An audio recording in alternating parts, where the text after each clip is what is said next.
Here's a street scene that Dolly generated for me. Embedded in the street scene, we have these QR codes, even a QR code on the lamppost. The QR codes are to indicate those are points that we want to identify in the scene.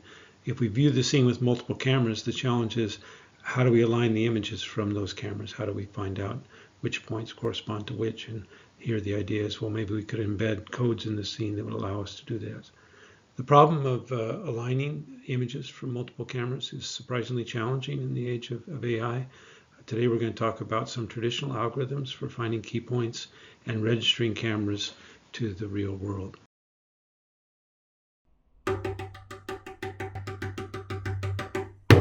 Computational imaging. Episode 61, Extrinsic Calibration.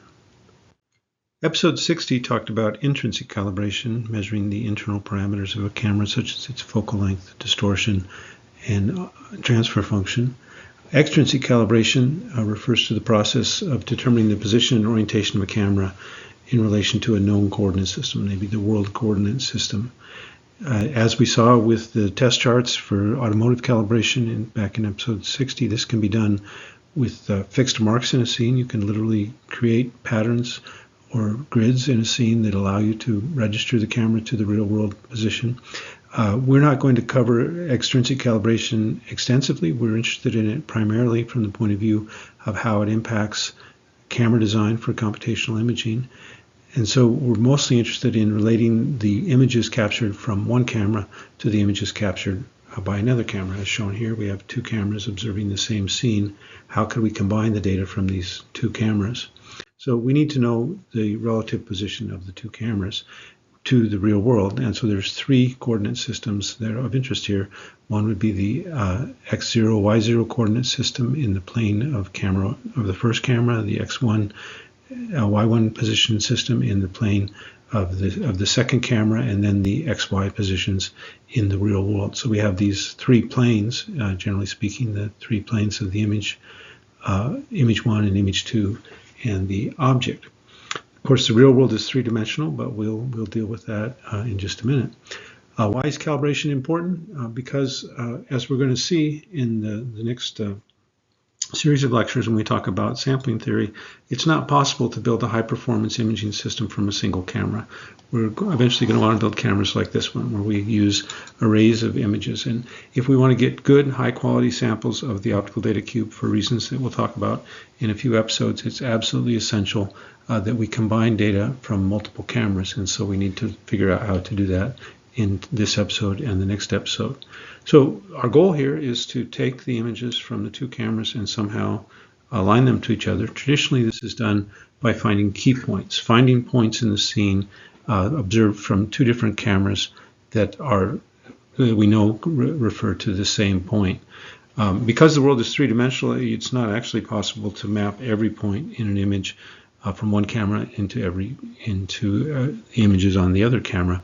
But we can find points that correspond to exactly the same point in each of the cameras and try to map those 2 points onto each other.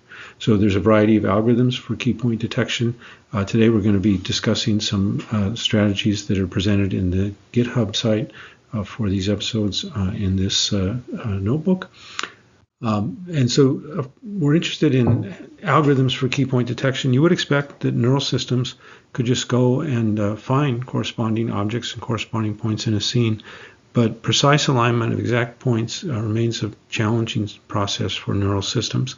Here's a recent paper from just 2023 where the strategy is not for the neural system to find features and align the features, rather using a traditional key point descriptor, in this case the Tomasi detector, and then evaluating the quality of the key points using a neural system. So we're not quite at the point where people have robust neural description systems for key points.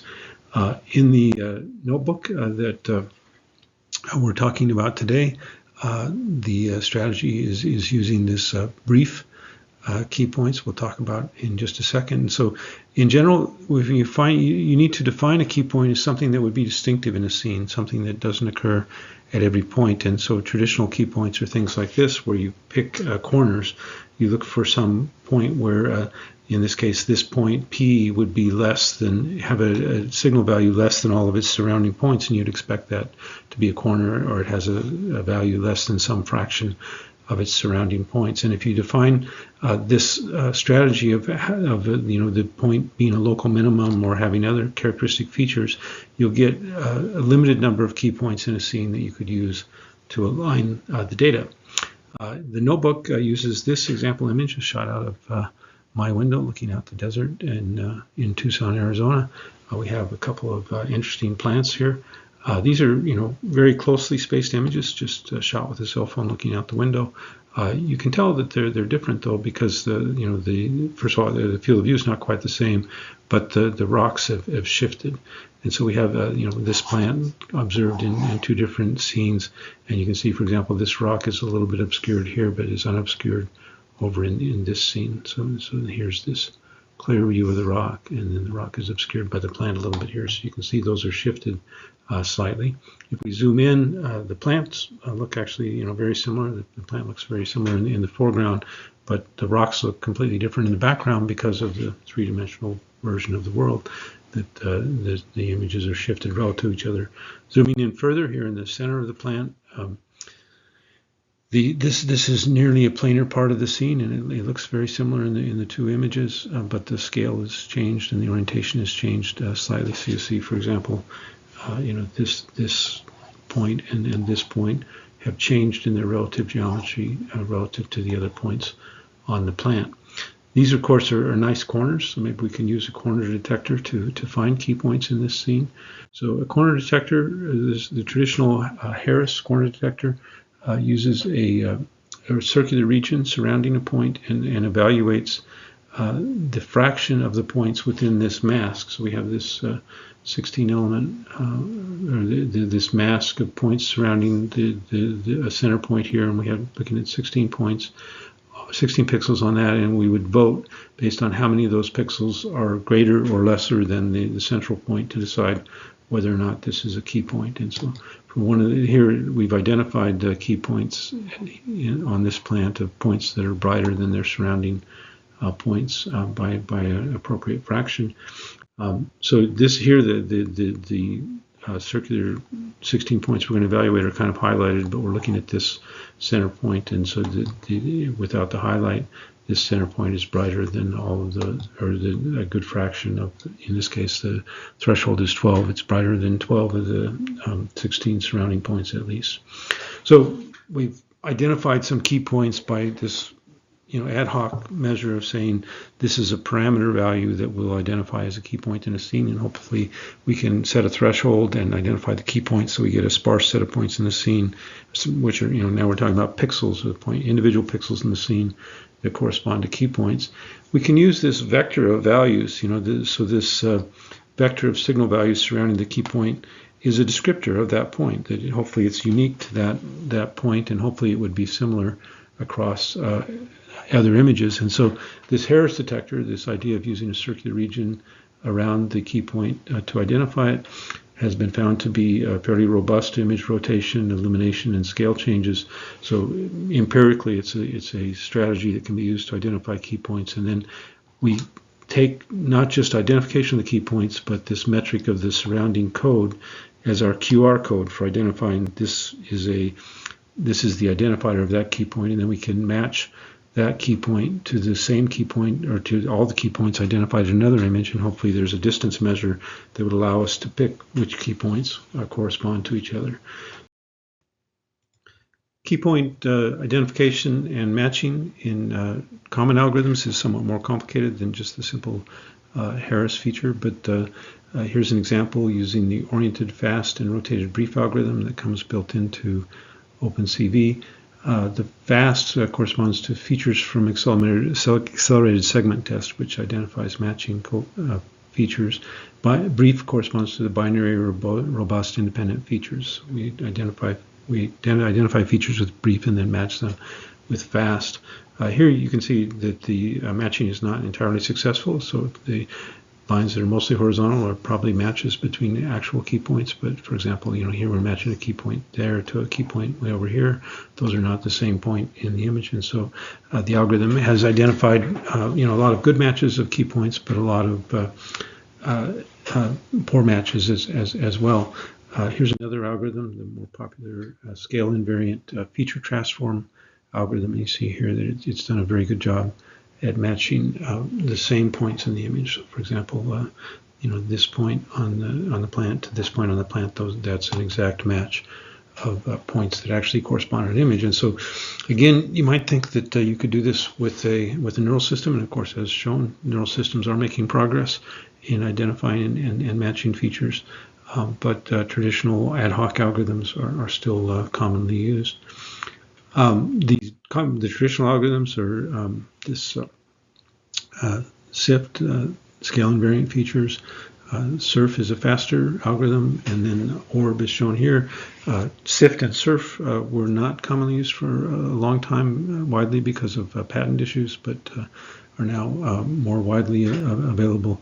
But these algorithms are traditional and very good at finding the key points and then matching the key points. And then once we have the key points, we need to somehow relate the coordinate systems of the different cameras to each other. And this is done through homographic transformations. So when you observe two planes through a common viewpoint, the coordinate systems of the two planes are related by a linear transform called a homography. And so once we know the key points, so we know points that correspond in two planes, we can use those key points to find the homographic transformation between the two planes. Alternatively, if we know a homography, we can transform one view of a plane to another view. So as long as the world is two-dimensional, all that will change is this kind of a perspective on the scene. The data that you see looks the same in the scene, but there's a coordinate transformation as we move from one viewpoint to another. So we can apply an algorithm from these points. In fact, if we know exactly matching points in an algorithm, it's a simple linear transformation to find the homographic transformation. Unfortunately, as we've seen, there can be poor matches between key points, or there can be some noise or other distortions that would make the world make it difficult to find the homography. So what's commonly used is this RANSAC algorithm, the random sample consensus, which is an iterative algorithm that for a given set of key points which overconstrains the homographic transformation, we're only looking for 9 coordinates in the homographic transformation, but we have many key points between two images.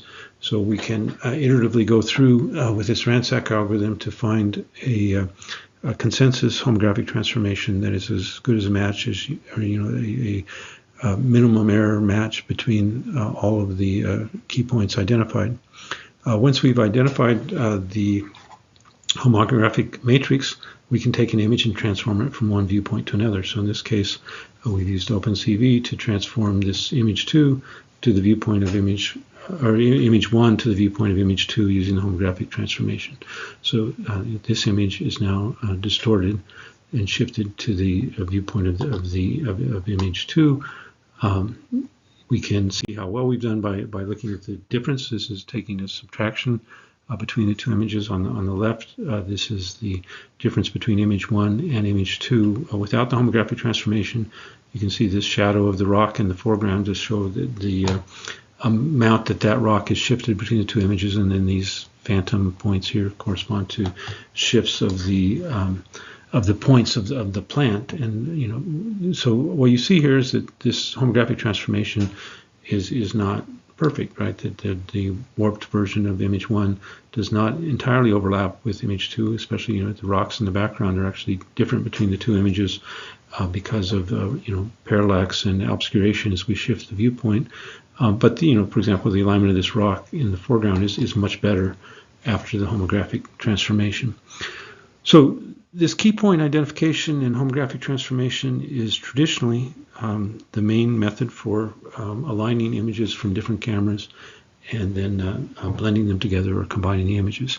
We will see in the next lecture that this blending process is much better implemented with a neural transformation, but we'll also talk about the traditional method of, once we have the aligned images, blend them together to create blended panographic images. And so here's an example from the OpenCV tutorial about homographic transformations of two shots of a mountain and then the image blended to create a wider field image. It's not just panoramic stitching. There's just going to be many reasons for us to combine data from segmented cameras. There's no way to capture the optical data cube efficiently and completely using a single camera. And so this idea of how do we, first of all, register cameras to the world view and then combine their data is just an essential component of computational imaging.